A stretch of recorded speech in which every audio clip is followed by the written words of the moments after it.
பிதாசுதன் பரிசுத்தாவின் பெயராலே ஆமேன். மரியே வாழ்க.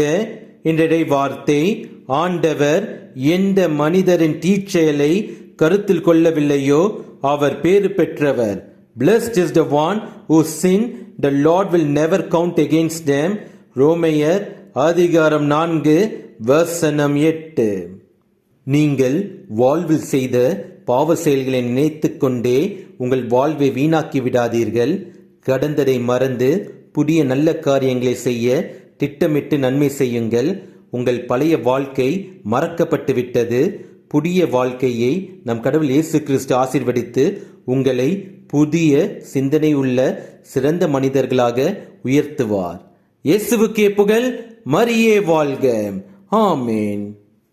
நன்மையில் இனி நிலை பெறும் என் சொல்லும் செயல்களுமே நம்பிடும் மக்கள் அனைவரும் ஒன்றாகும் நிலை வருமே. நன்மையில் இனி நிலை பெறும் என் சொல்லும் செயல்களுமே நம்பிடும் மக்கள் அனைவரும் ஒன்றாகும் நிலை வருமே.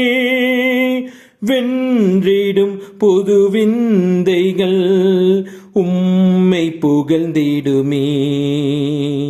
இயேசுவே என் தெய்வமே, உம் வார்த்தை ஒளிர்ந்திடுமே.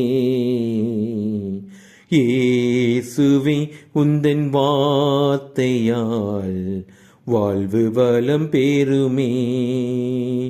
நாளுமே அன்பு பாதையில் கால்கள் நடந்திடுமே. தேவனே உந்தன் பார்வையால் என் உள்ளம் மலர்ந்திடுமே. இயேசுவே என் தெய்வமே, உம் வார்த்தை ஒளிர்ந்திடுமே. இயேசுவே உந்தன் வார்த்தையால் வாழ்வு வளம் பெறுமே.